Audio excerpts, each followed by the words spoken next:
اطہر اچھی خاصی افطاری آپ نے کر لی ہوگی. آپ آج آئین پاکستان کی گولڈن جوبلی جو کنونشن ہے یا تقریبات ہیں ان کو بھی وٹنس کر رہے ہوں گے. رضا ربانی صاحب کی تقریر کو بھی آپ نے ملاحظہ کیا, اس پہ آپ نے ٹویٹ بھی کر دیا. بات یہ ہے کہ جب بھی آئین پاکستان کے حوالے سے بات ہوتی ہے تو یہ پوچھا جاتا ہے, سوچا جاتا ہے کہ جو آج کے مسائل ہیں, اگر ایک واقعی ہمارے پاس دستور موجود ہے, ہمارے پاس اس کے ضابطے ہیں, اس کے باوجود ہم آج ان مسائل کا شکار کیوں ہیں, تو پھر کہا جاتا ہے کہ جی ایک نئے عمرانی معاہدے کی ضرورت ہے, ایک نیا سوشل کانٹریکٹ ہونا چاہیے. عمران خان صاحب نے بھی یہ کہا کہ اگر وہ اقتدار میں آئے تو ایسا ہوگا. آپ کے خیال میں واقعی اس امر کی ضرورت ہے یا رویوں میں چینج چاہیے؟ دیکھیں, جس طرح آج آپ نے پہلے بھی ذکر کیا کہ رضا ربانی اور دیگر جتنے بھی ہمارے یہاں پہ جمہوریت پسند دوست ہیں وہ آئین کے 50 سال مکمل ہونے کا جشن مناتے رہے. یہ آئین کے 50 سال مکمل ہونے کا جشن نہیں تھا عائشہ. اگر اس کو دیکھا جائے تو یہ آئین کی آخری رسومات ہیں جو آج پارلیمان میں ادا کی گئیں. کیا وہاں پہ کسی بھی معزز رکن نے کھڑے ہو کے کہا کہ اس آئین کے اندر جو لکھا ہوا ہے کہ 90 روز کے اندر الیکشنز کروانے ہیں, اس کے ہم نے وہ اس کے تحت الیکشنز ہم کروائیں گے؟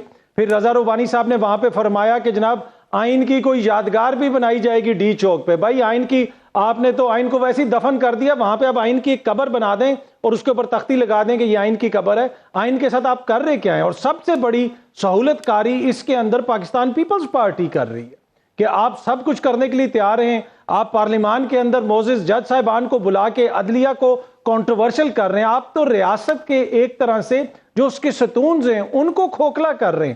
کیا آج تک ہم نے تاریخ میں دیکھا کہ کوئی معزز جج ایک ہی فریم کے اندر ٹی وی میں ہمیں نظر آئے کہ ایک طرف زرداری صاحب تقریر کر رہے ہیں اور ساتھ جج صاحب بیٹھے ہوئے؟ یہ کیوں؟ کیا باقی جو 13-14 جج صاحبان ہیں یا تو ان کو بھی بلا لیا جاتا؟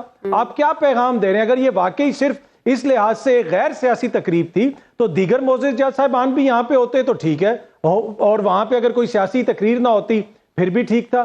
لیکن ٹو بی آنسٹ جو آج ہم نے دیکھا یہ تو نہ اس میں ہمیں کہیں پہ آئین پسندی نظر آئی, نہ جمہوریت پسندی نظر آئی. آپ الیکشنز کے لیے پیسے دینے کے لیے تیار نہیں ہیں, واضح عدالتی حکم آ چکا, اور پھر آپ یہاں پہ آ کے کہہ رہے ہیں کہ ہم آئین کا جشن منا رہے. نہیں, جس طرح میں نے پہلے عرض کیا کہ یہ آئین کی آخری رسومات ہیں جس کا سلسلہ کافی عرصے سے چلا تھا. اب پتہ نہیں اس کی حتمی کب یہ اس کو دفنائیں گے, لیکن میرے خیال میں کسر انہوں نے کوئی چھوڑی نہیں ہے. ایک امید کی کرن دکھائی دی آج کے اجلاس میں, وہ آصف علی زرداری صاحب کی ایک تجویز تھی. آصف علی زرداری صاحب وزیر اعظم کو کیا کہیں گے؟ میرے یہ طویل سفر میں سر میں نے بڑے بڑے اونچ نیچ کے مقام دیکھے. کانسٹیٹیوشن کو کچھ نہیں ہوگا, نہ کسی کو ہم کچھ کھلواڑ کرنے دیں گے. میں اپنی چھوٹی جنریشن کو نہیں چھوڑ کے جاؤں گا ٹوٹا ہوا پاکستان, میں ان کو پورا پاکستان دے گا. I believe, Pakistan People's Party believes, we cannot go in for a chaos situation. So yes, we can request the Prime Minister for a dialogue with the opposition, with anybody he wants to, but they have to come to him. He is the Prime Minister. کیسے دیکھتے ہیں آپ اس تجویز کو؟ ایک تو یہ کہ اس میں کوئی کنڈیشنز پہلے سے اپلائیڈ نہیں ہونی چاہیے, صدر صاحب سابق صدر صاحب یہ کہہ رہے ہیں, اور یہ کہ اپوزیشن خود آئے وزیر اعظم پاکستان کے پاس کیونکہ وہ وزیر اعظم ہے. یہ قابل عمل قابل قبول ہے پاکستان تحریک انصاف کے لیے اس ماحول میں, جو کہ پہلے یہ ارادہ ظاہر کر رہی ہے کہ مذاکرات ہونے چاہیے؟ اطہر دیکھیں, ٹو بی آنسٹ آج جو کچھ اسمبلی کے اندر ہوا اور جو آپ نے ابھی زرداری صاحب کی سوٹ سنائی, اس ساری گیم کے ڈائریکٹر جو مین ڈائریکٹر ہیں وہ پاکستان پیپلز پارٹی اور آصف علی زرداری ہیں. آج جو انہوں نے یہ تجویز دی ہے, کیا اس میں کوئی ایسی چیز ہے جو نئی چیز ہو, کوئی جس میں بتایا گیا ہو کہ جناب یہ کیا جا سکتا ہے جو گزشتہ 1 سال کے دوران نہیں کیا گیا؟ آج وہ مستقبل کے چیف جسٹس کو ساتھ بٹھا کے اپنے منی لانڈرنگ اور پتہ نہیں کون کون سے کیس کے اوپر وہ دلائل دیتے رہے, عدلیہ ججوں پہ تنقید کرتے رہے. کیا اس طرح آپ ایک قوم کو جوڑتے ہیں؟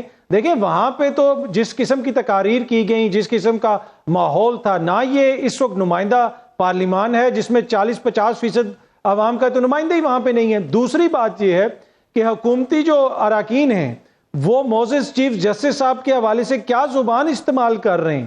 اب میں وہ تو زبان یہاں پہ ہم ریپیٹ بھی نہیں کر سکتے. دشنام ترازی تک وہ کر رہے ہیں, ویڈیوز وائرل ہوئی ہوئی ہیں, ہیش ٹیگ اس طرح کے چلائے جا رہے ہیں, اور ایسے موقع پہ آپ کہیں کہ جی اپوزیشن آ کے ہم سے ملے.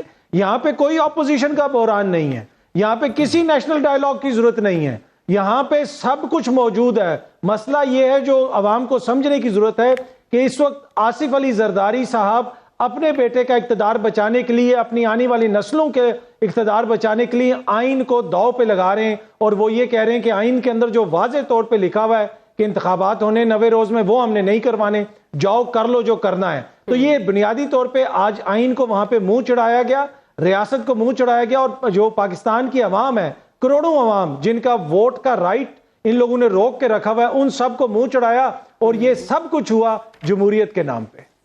جی اس میں ایک چیز اطہر صاحب کہہ رہے تھے کہ یہ فلم کے ڈائریکٹر جو ہیں وہ پاکستان پیپلز پارٹی ہے، تو اس میں دیکھیں ایک فلم کا ڈائریکٹر ہوتا ہے، ایک پروڈیوسر بھی ہوتا ہے. پروڈیوسر جو ہے جس کے پیسے لگے ہوتے ہیں وہ پاکستان مسلم لیگ نون ہے. ڈائریکٹر کا کوئی نقصان نہیں ہوتا، نقصان سارا پروڈیوسر کو ہوتا ہے آخر میں. بہت خوب. ان دونوں نے، آپ دونوں نے نا مرکزی سٹیک ہولڈر کو نکال دیا فلم سے باہر. جی جی ایک چیز دیکھیں، آپ آپٹکس کی بات جی کر رہی وہ تھی نا، اس میں آپٹکس کی بات کر رہی تھی ایک سلمان بھائی، اس میں ہوتا یہ ہے کہ پروڈیوسر نے پھینکنا ہوتا ہے پیسہ، پر کریٹیو دماغ چاہیے ہوتا ہے ڈائریکٹر کے لیے. لیکن نقصان جو فلم فلاپ ہوتی ہے تو نقصان ڈائریکٹر کا نہیں ہوتا، پروڈیوسر کو ہوتا ہے نقصان سارا. اور یہ بات بالکل ٹھیک ہے کہ مسلم لیگ نون اسی لیے ہچکچا رہی ہے الیکشنز میں جانے سے کہ ان کا ہر طرح سے داؤ پر لگا ہے.